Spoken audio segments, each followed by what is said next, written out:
Hi, and welcome to Michigan Matters. As the holiday season begins, we're talking with three leaders helping to bring America's Thanksgiving parade to the streets of Detroit. So what's new with the iconic parade this year?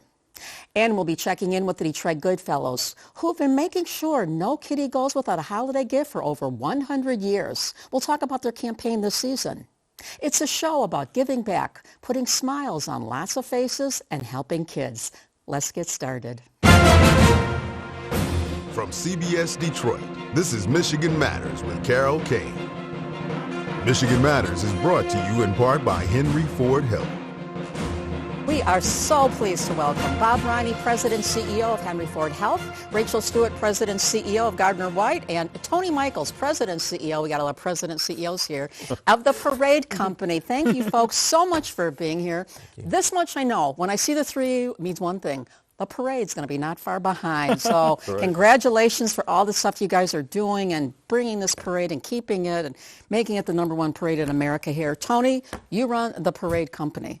So we've gotten past with the pancake breakfast. You had the hobnobble gobble just the other night, but the granddaddy, the parade is coming up here. How you doing? We're ready. We are ready. We're so excited to be able to bring people together like this with 8 new floats, so much going on, celebrities. Mayor Mike Duggan as one of the Grand Marshals, which is a great, great story, along with Devin Skillian. And people like Rachel and Bob who support this, and Bob, our chair, and Rachel, the presenting sponsor. We are the most fortunate group, I think, in Detroit. We really are. And Rachel, you are, as mentioned, you are the lead sponsor of the parade. And, you know, there's so many different things that Gardner White could be doing. Why the Parade Company? Why this parade? What is it about this event? Well, there's so many reasons, but one thing you just sort of nonchalantly slid there, Carol, #1 parade in the country. And I think, you know, I always want to tell the story about all the great things that are happening in the city of Detroit, and our whole float is about all the things that started here and all the innovation from the space. So I think one good reason is when we have the #1 anything, Gardner White wants to be part of it. And you do have a float. Is it new? Have you recast it in any way this year? We've recast it a bit, but I love our float because it is all the things that started here and things that you knew about Coney, you knew about techno, but things you didn't know about. First tricolor streetlight, first paved highway, Davison. First Van Gogh in a museum, DIA. So there's a lot we didn't know. So I love our float. So we've kept some of those special moments too. And Bob, you are chair of the Parade Company Board, which does the parade, that does the Ford fireworks and other events here. And your take on the parade, I know you're from here, you grew up on the southwest side of the city. Why is about this parade is like to make you take time out of your incredibly hectic, busy schedule to spend time focusing and volunteering for this? You know, it's really simple. The smiles that come on Parade Day on Woodward Avenue, they're a different type of smile than you see in everyday living. I mean, there is just a glow of people in their twinkle in their eyes, you know, as you say, when they see the parade. And the other thing I love about the parade is it's constantly innovating and putting new things in play. Yeah. But at the same time, it's staying true to old traditions. So you can see things that your parents saw and that their parents saw in the parade, and also new things. And that doesn't happen often. No, well, it's a tradition. It's an iconic parade. There's no other word I would use to describe it than iconic. Agree? Absolutely. Okay. Totally. So you have also a float. Now, is your float new, or are you updating it? I know. Our float is not new. It's still focused on the future of health. But what is new is every year we get to highlight some of our care team that ride on the float and walk beside it. And this year our transplant team will be a part of that. And, you know, they are absolute miracle workers in what they do every single day to save lives. So one of the best feelings I have is after the parade, talking to our team members that say, this was the best experience in my life, to ride on that float and see all the people lining Woodward Avenue. Well, have you been on the float? I have, and I know what they're talking about. Well, it's definitely a different experience here. So you mentioned there's 8 new floats this year? 8 new floats. So at the pancake event you have where you unveil the new ones and you show them, there's a lot of, I don't think people realize this, there's a lot of competition between companies. Which float is the biggest? I won't say who, but somebody last year said, I think ours is like 6 inches bigger than the other one. So you're creating these floats. How long do they take? They take 2 to 3 months to build, although I can tell you a couple of the last ones are taking less than a month. Oh, wow. The design process takes a long time, and we ran into a little bit of a pickle, but we got it done. We are ready to go with 8 of the best floats we've ever built, and they're all great. All 24 of them are phenomenal. And the other thing that is in this is the giant papier-mâché heads, and there's what I think Kirk Gibson is the new one this year. Gibby is the new head this year. How do you yes. decide who to do? You have like Sparky Anderson and Bob Seger and Rosa Parks. We sit down, we say, okay, we want famous people who've done great things, not only in their career, but to the city. And Kirk has opened up the new center. Yeah. Yeah, and, he's doing great stuff on behalf of Parkinson's. Doing great stuff. He really is. And I mean, he's a star. He really is.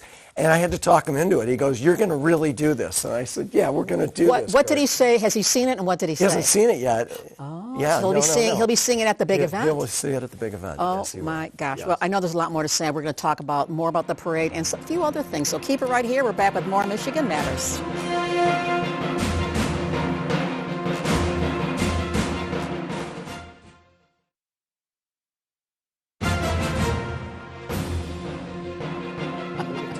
Welcome back. We're definitely in a holiday frame of mind as we continue the conversation with Bob Riney, Rachel Stewart, and Tony Michaels talking about the parade, which everybody here excuse me, is involved with. And we were talking before we went to break about how you make the decision on who to make the giant papier-mâché heads which walk the streets here. Anything else about it? Let's say there's someone watching that has a great idea. Can they submit a name to you? Go to theparade.org and send it in.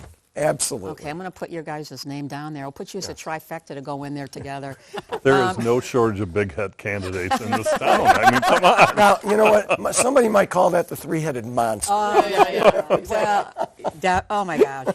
So I want to ask you something on a more serious note here that has to do with the future of the parade company and your new headquarters, which you've been trying to bring to light for a couple of years. It's a challenging time in our community with the economy, with companies, all that's facing. What's the latest on it? How close are you to your goal? We're at $11 million of 42 that we have to raise. We did not end up in the state budget, but we're hoping supplemental is very kind to us. We're hoping. And we're out there chasing and looking for naming rights. I was just going to ask you about that because I know there's like a soccer stadium that's in there. They've got a naming rights situation going on here. That would, and in some of the athletic stadiums there's talk of, this would seem a perfect one. It really would, and because it's all about good. Everything about that new building is about good. Well, and you're going to have educational things. It's not just here's the parade thing. This is a whole change of location. Veterans office also, education, large summer camps. So many things that go with it. It's a great cultural stop too. People come in and can tour it. Take classes It's going to there. be one of those spots in our state that you're going to want to visit. And Rachel, when we last talked, you had just opened up your new store in downtown Detroit, and I think you've opened a mattress store in Grand Rapids. So how are things going in this fourth quarter, which is critical to retail, as we know? Things are really strong so far, which is great. I mean, in November, of course, is when everyone's thinking about their house. So it's always crazy. But yeah, no, we've had an incredible year. We opened, 7 stores in 2025. So our team, I think, is ready for a quiet Thanksgiving and a nap. So it's been remarkable. But I will say GW Home, our concept store downtown, right across from Hudson on Woodward, is spectacular.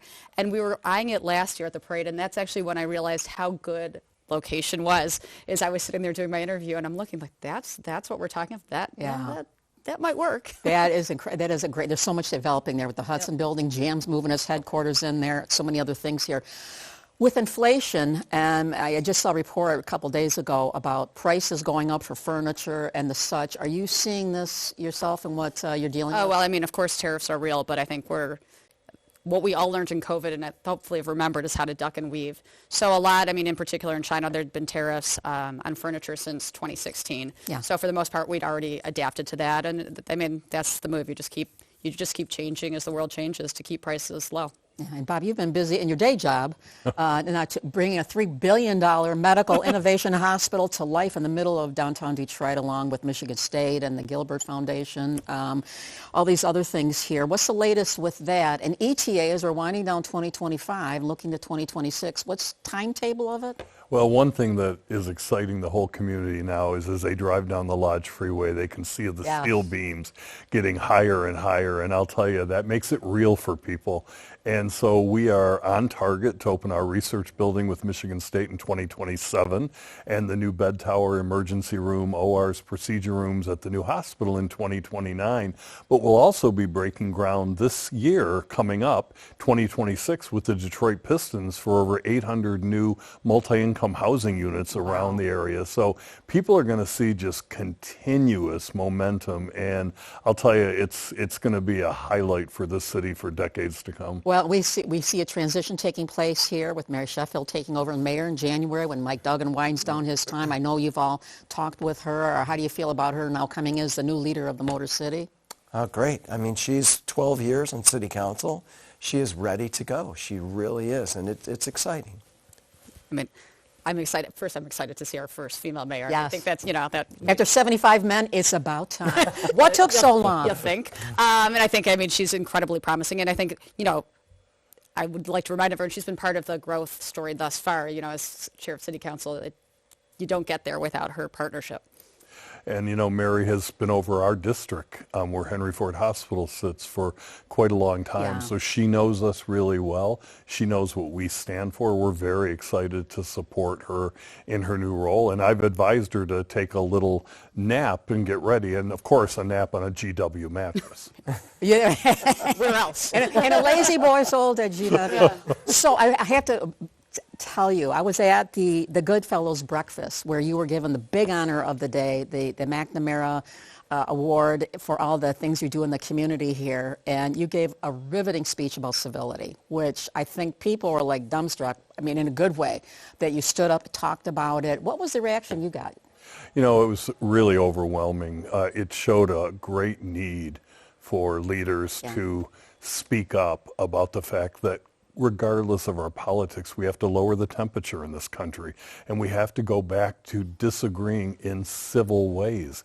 That's what has kept this country together, and the reaction I got just told us how much people are begging for a return to that. That's probably the first time I've heard people going to social media to give you applause for a speech accepting an award. But anyways, we'll leave it at that. What did you do with the mug? There's a mug that they create like this, but it has the picture of the recipient there. What did you do with your mug? Well, I do drink coffee out of it. Oh, my God. I have to acknowledge that. Yeah. Well, you guys, thank you so much for being here because I know how incredibly busy your schedules are, particularly this time of year. And thanks for all you're doing to help with the community, the parade, other things you're doing, the endeavors. I know I'll be seeing you all out and about at different things here. So thanks again for being here. Happy holidays. Happy holidays to you guys, too. And keep it right here. We're back with more Michigan Matters and the Goodfellows after this.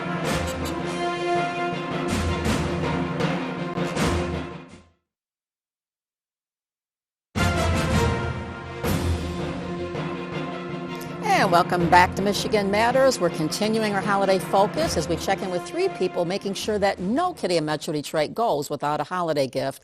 Jordan Milka, who's the executive director of the Detroit Goodfellows, Detroit Police Chief Todd Bettison, and Enrico Lockhart, who's also involved with the Goodfellows. Great to have you guys with us. Thank you for inviting us. Well, with the holiday season here and so many people excited, all these things going on, and you have to remember that not everybody's in that position to be able to give gifts, get gifts, families, and what have you. This is a tough time for a lot of people. So, Jordan, let me start with you. As you oversee the Goodfellows, which I think are, 111-year-old organization? Years old. Yep. Started by James Brady, newspaper executive back in the day, and grown amazingly through the years. I think you guys have given away, over $1 million, I think I saw? Yes, that's correct. Over $1 million. $1 million shoes, I think. Anyways, what's your goal for the campaign season this year, and where are you at? So our goal is $1.4 million to raise to give out 25,000 packages. Wow. So we're about halfway there. Right now is obviously our biggest fundraising season, so I would encourage anyone who wants to spread some joy, make sure every kid has something to open on Christmas morning or whatever holiday is celebrated, to make a tax-deductible donation. And you can make it either on our website, there's a secure portal, or mail a check into our P.O. box.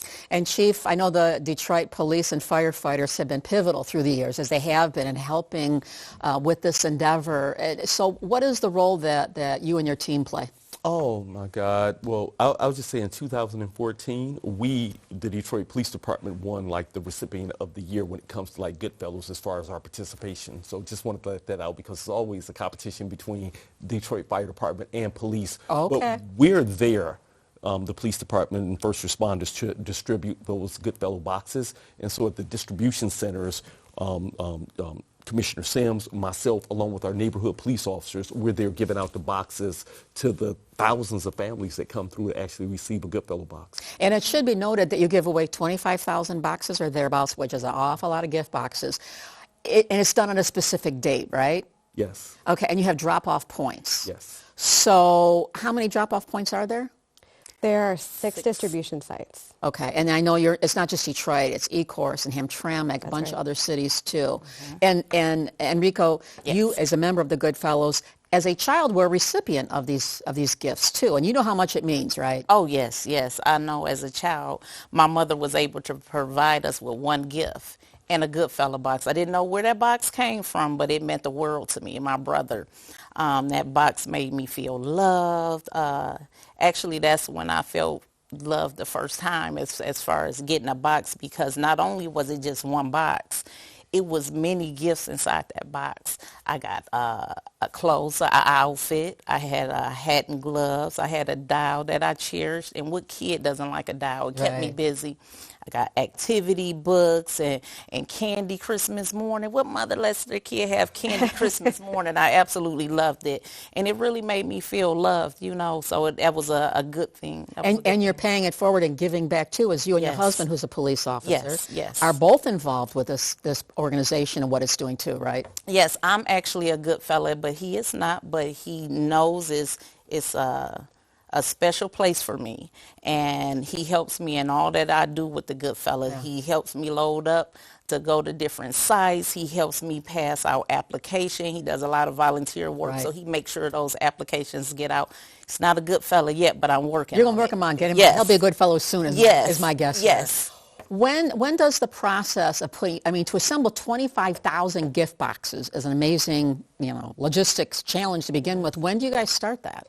So we actually start assembling the packages in October. It takes about 5 weeks, but we start purchasing a year in advance. So I will start purchasing for next year in December, this upcoming So just give people a couple ideas. There was a long list that I saw online somewhere about how many things that you order. It's just amazing how many. Give some examples. So the boxes have all the essentials that a kid would need in the winter. So a warm sweatsuit, sweatpants, sweatshirt, socks, underwear, hat, gloves, dental kit, books. Every child gets 3 to 4 books. And I'm really excited this year that for the older kids, we have graphic novels and New York Times bestseller books in their boxes. And then we have special gifts for each age How do you decide what to put in the boxes?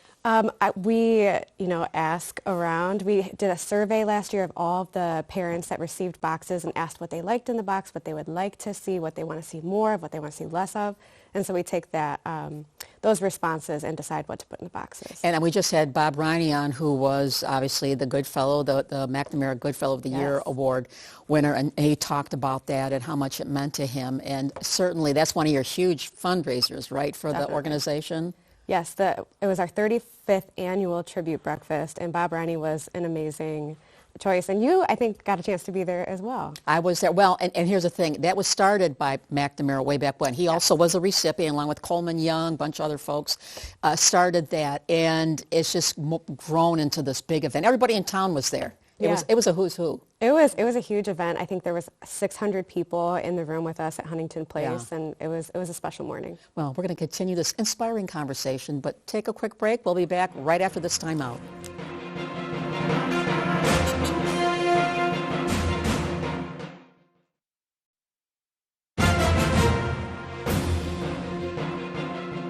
And welcome back. We're talking with Jordan Mocha of the Detroit Goodfellows, Detroit Police Chief Todd Bettison, and Enrico Lockhart, also of the Goodfellows. And this is just holiday seasons here, which is so uplifting and so inspiring, yet it shows the greater need that's going on in our community here. And Chief, I have to ask you and your team, you're out in the community keeping us safe, policing and seeing all the things going on out there. And I'm going to imagine, from what I'm hearing, there's more need than ever for things like this to help give kids a reason to smile. Yes, absolutely. And we all know what we just, currently been through and going through. But at the holiday season, it's a lot of stress on families where they want to ensure that their children have a Christmas, and the unemployment numbers are up. But parents are wondering whether or not they'll be able to provide a Christmas, and that stress can cause a lot of mental anguish. With the Goodfellow box, it's one less thing to worry about. Yeah. You can provide that, put a smile on a little boy or little girl's face. And Jordan, people apply for this. It doesn't just come out of clear blue. People apply to the organization, right? What have the numbers been there? The numbers have been astounding this year. We've received double the amount of applications that we received last year. So the need is increasing. Oh my gosh. And when it comes to the monies and everything like that, I'm going to imagine here too, as you're part of the organization, seeing all the things that it's doing here that are making a plea for more people to give money that can, right? Mm-hmm. Yeah, we do fundraising, and we just ask that people just go to our website and donate. Every little bit counts. Right. Crumbs make cake, so it doesn't matter how much you give, long as you give. We appreciate every dollar, and it's to help the kids. It's to help the families. And also, too, people can volunteer. Even if they're not able to contribute, they can help in other ways too, right? Yes. I initially started out as a volunteer, and I was hooked, and I became a good fellow. But we depend on our volunteers a whole lot. We really do.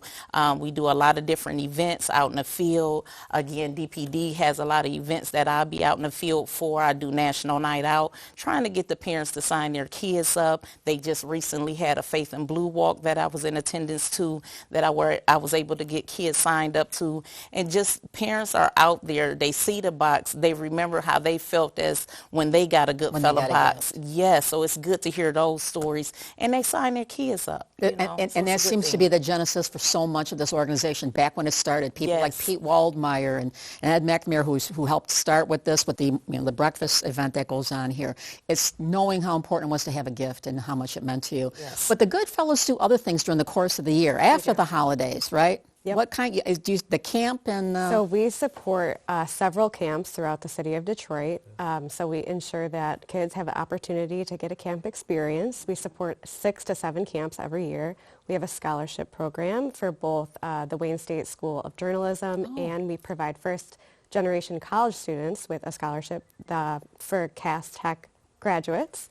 We also have a shoe program, so we'll distribute 1,000 shoes at this holiday distribution coming up. And then we have also a dental program where we provide free dental care to kids at the camps and the schools that we serve. So if someone is watching this and I don't know if all the gifts are committed. I know you had twice as many applicants. Okay. Is there a wait list? What can someone do if they haven't already been told they're going to get a gift by now? Is there anything else they can do, or should they just wait till next year? Yeah, definitely. So if people are interested, they should put themselves on the wait list. They can do that on the website. The application deadline has passed, so we can't guarantee folks will get a package if you're on the wait list, but if there are packages remaining, we will contact you via email and text if you are on the wait list. So that is the option for right now. I know. And it's so December, you have a lot of things coming up here. In December is when the gifts will be distributed to these locations, and they know what it is. I'm going to imagine if you got 25,000 gifts spread over 6 locations, it's pretty much a mob scene, a good one of having gifts being given away, right? Yeah, and it's just that interaction that police get a chance and firefighters get a chance to have with the community, and it's a recruitment tool for the future as well, because a lot of police officers were actually Goodfellow recipients. Wow, there's a correlation. You know what? That's an interesting thing. I've never heard that before. Mm-hmm. Well, I want to thank you guys so much for all you're doing, and I know people can go to your website and make donations there and reach out to volunteer and other things too. So thank you again for being here. And thanks you at home for tuning in. Enjoy the rest of your day, and we will see you next Sunday for a little bit more Michigan Matters. Have a great Thanksgiving.